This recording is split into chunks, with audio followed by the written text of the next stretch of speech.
Powered by the Montana Television Network. This is the 5:30 News on KPAX, Montana's news leader. Good evening, I'm Kent Lutzen. We begin tonight in Flathead County, where multiple search and rescue teams are actively looking for a skier who is missing near Big Mountain. Flathead County Sheriff Chuck Curry says they received a call Saturday around 2:30 reporting the skier did not return home from a backcountry excursion. The man was skiing alone and out of boundaries on a backcountry trail. Initially, North Valley Search and Rescue were active until 3 a.m. Saturday night. Flathead Search and Rescue joined in this morning, but Curry says weather conditions made it challenging. Imagine the weather conditions have made this search pretty challenging for us. We were able to get the Tuba Air Rescue helicopter up for a few hours today, but the conditions are pretty extreme up there between the lack of visibility, blowing snow, high wind. Curry says that they have identified the man but are not releasing his name yet, but we are told he is an experienced backcountry skier. Stay with KPAX and KAJ online for the latest, as this is an ongoing story. An avalanche warning is now in effect for the west central Montana backcountry, and very dangerous avalanche conditions exist. The West Central Montana Avalanche Center added in their Sunday morning advisory that travel in and around avalanche terrain is not recommended and large human-triggered avalanches are likely. The avalanche warning is valid for 24 hours and will either be extended or terminated at 6 a.m. on Monday.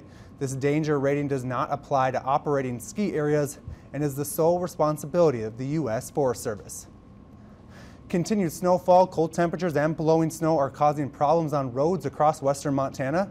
The Montana Department of Transportation was reporting several issues across the area as of Sunday morning, and emergency travel only was still being requested by the Flathead County Sheriff's Office. In Missoula, a multi-vehicle crash closed Madison Street Bridge that is now open. A jackknife semi-truck was being reported on Interstate 90 near Garrison Junction. A semi-truck also blocked one lane of I-90 west near mile marker 15, and chains were being required on towing units in several areas, including Evero Hill, and severe driving conditions were being reported on I-90 between St. Regis and Lookout Pass in Mineral County. Well, this weekend winter storm has left western Montana with accumulating snow, blowing snow, strong winds, and bitterly cold temperatures. With the very latest, let's go to meteorologist Russ Thomas with his first forecast. Russ. Thanks, Kent. Yeah, and what we're really seeing now is a shift of concern to the wind and the wind chill values we're expecting both tonight and into tomorrow as well. Let's go ahead and show you our map here. Wind chill advisory is in effect for all of western Montana. Now, what we're expecting is, again, this is through 1 p.m. tomorrow. There are going to be periods of times we're going to see our wind chill values in the Flathead Mission Valley at about 20 to 35 below zero. So obviously air temperature alone already cold enough, then you factor in that wind chill, that is dangerous. For the Missoula Bitter Valley, anywhere from 0 to 20 below with those wind chill values. And again, this goes through tomorrow afternoon at least. We'll have your complete forecast coming up. Thanks, Russ. The teal door of the Uptown Diner will shut for the last time tonight. The iconic restaurant announced their closure on February 4th, and since the retro-style eatery has been flooded with nostalgic customers. After 27 years of service, the diner is closing after steadily losing customers over the years. Some cite the new parking meters and the demolition and reconstruction of the Mercantile as possible reasons for the downturn. The restaurant was offering extra portions and large meals in an effort to get rid of all of the food that they could. Though it's sad to see the popular restaurant close, employees say they are hopeful for new employment opportunities. In national news, the president fired off a series of tweets about the Russia investigation Sunday. Mr. Trump says the Obama administration should take some of the blame for Russia meddling in the 2016 presidential election. As CBS News' Laura Podesta reports, lawmakers on both sides of the aisle are acknowledging that something must be done to keep Russians out of America's democratic process.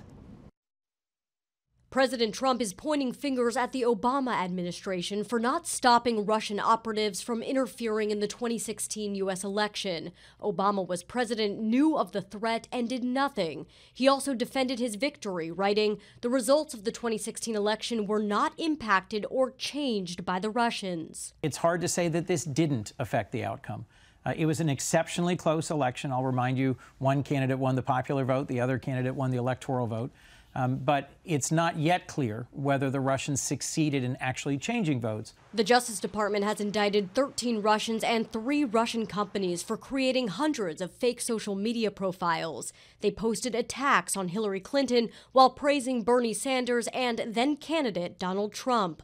On Sunday morning political shows, Democrats and Republicans agreed the U.S. needs to continue to tighten its security against Russian infiltration, especially before the midterm elections. The Department of Homeland Security has been very aggressive working with states under this administration to be able to work on election security. To stop Russians from purchasing political ads, Facebook says it will now require potential advertisers to have a U.S. address. The company will send postcards with a code to complete the transaction. The hope being that only people who actually reside in the U.S. will be able to influence future elections. Laura Podesta, CBS News. The indictment did not address whether anyone from the Trump campaign coordinated or worked with Russians. Special counsel Robert Mueller's broader investigation is ongoing. With the Olympic Games taking place around the world, spectators get a chance to see some of the best athletes in the sports while taking in a new country or culture. This year's games are no different. Janet Jacobson is in Pyeongchang with a yearly offering from the small city with or without the Olympics in town. This winter sculpture garden sits in a dry riverbank that cuts through Pyeongchang. A pleasant surprise for those visiting the Winter Olympics, like Canadians Debbie and Gore Jonas. It's crazy. It's beautiful. Yeah, we just got here, so we're really excited to walk through. This is a nice break.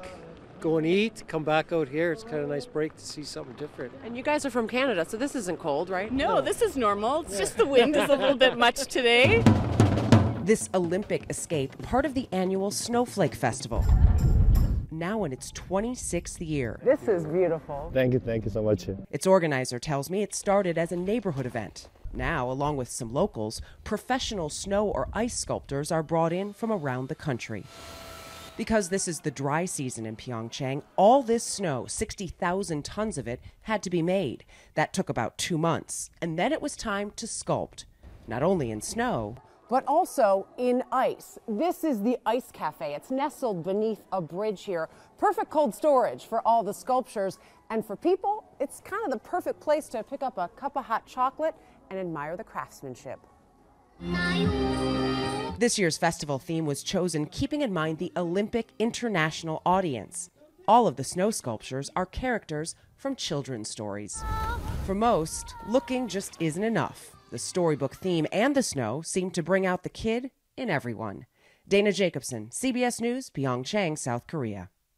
What a sight to see. All right, coming up after the break, we continue to see high reports of influenza across the nation, but the latest numbers show it is impacting senior citizens the most.